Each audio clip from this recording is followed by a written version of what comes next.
ទ្រព្យសម្បត្តិដែលធំបំផុតរបស់មនុស្សប្រុសនោះគឺការជ្រើសរើសប្រពន្ធត្រូវដោយពាក្យមួយគ្នាគេតែងនិយាយថាស្រីស្អាតកាយមិនពិបាករកទេតែស្រីស្អាតចរិយាទើបពិបាករក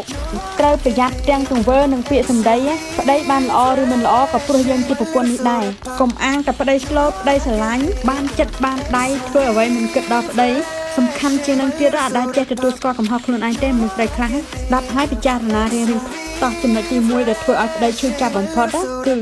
អ្នកតែងតែធ្វើឲ្យគាត់មានអារម្មណ៍ថាគាត់នឹងអន់ប្រពន្ធខ្លះចូលចិត្តប្រៀបធៀបណាស់យកប្តីខ្លួនឯងទៅប្រៀបធៀបជាមួយនឹងអ្នកដទៃជាមួយបងប្អូនជាមួយអ្នកនេះជាមួយអ្នកនោះចេះលើកសរសើរគេតែមិនដែលចេះសរសើរប្តីខ្លួនឯងទេអូយអ្នកនេះគេមានជាងគេប្រកែរលុយជាងមិនបងខំដូចគេមិនបងកុំរោដូចគេដែរទៅគេធ្វើបានមិនក៏បងធ្វើមិនកើតអត់ចេះលើកទឹកចិត្តប្តីទេមានតែពាក្យស្ដីបន្ទោសហើយនឹងបង្អាប់ចង់ពន្លិចឲ្យគាត់មានអារម្មណ៍ថាខ្លួនឯងអន់ប្តីដែលស្រឡាញ់ប្រពន្ធខ្លាំងពេលមានអារម្មណ៍ថាអន់ឈឺចាប់ក៏ខ្លាំងគិតមើលទៅយើងជាប្រពន្ធក៏ដូចគ្នាបើប្តីមិនឲ្យតម្លៃគេគិតថាយើងនឹងអន់ក៏យើងរស់នៅពិបាកមើលមុខគ្នាណាទោះមុនដំបូងស្រឡាញ់គ្នាខ្លាំងប៉ុណ្ណាយូរទៅក៏គង់អស់ចិត្តពីគ្នាបានណាចំណុចទី2ដែលធ្វើឲ្យប្តីមានអារម្មណ៍ថាឈឺចាប់ហ្នឹងគឺការមិនទទួលបាននៅការគោរពពីអ្នកមិនគោរពគាត់យ៉ាងម៉េចកុំធ្វើជាប្រពន្ធដែលចូលចិត្តបំបាក់មុខប្តី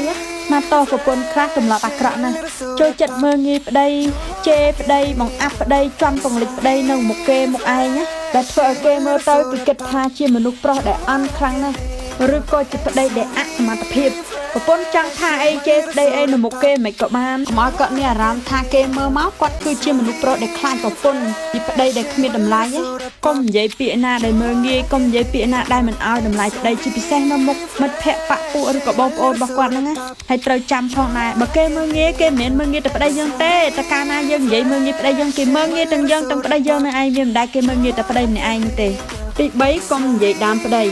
មានមនុស្សស្រីឬក៏ប្រពន្ធមួយចំនួនណាចូលចិត្តនិយាយដើមប្តីឲ្យទៅជួបឪពុកម្ដាយឬក៏បងប្អូនឬក៏អ្នកណាគេស្និទ្ធស្នាលអីបន្តិចមកជួបជុំគ្នាហ្នឹងគឺដឹងតែនិយាយដើមប្តីហើយនិយាយដើមប្តីល្អវាមានអីតែចូលចិត្តអូនត្អែនិយាយអាក្រក់ពីប្តីនិយាយអាក្រក់ពីប្តីតើនៅជាមួយគ្នាដដែលធ្វើអញ្ចឹងធ្វើអីវាអត់មានអីចំណេញទេ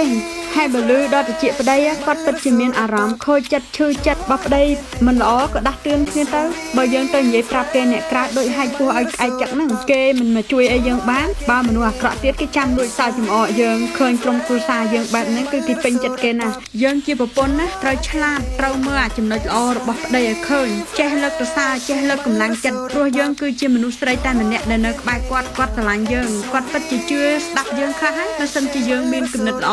ច្រឹកល្អហើយឃើញខ្ញុំនិយាយចឹងកុំគិតថាខ្ញុំនឹងកាន់ជើងតែប្រុសគ្មានទៅកាន់ជើងខាងណាតែភាគច្រើនមនុស្សស្រីអត់ទទួលស្គាល់កំហុសគិតតែខ្លួនឯងត្រូវតែរហូតណាទម្លាក់កំហុសលើគេណាហើយបើប្តីពិតជាអាក្រក់មែនទែនលែងលះគ្នាទៅនៅត្រង់ធ្វើអី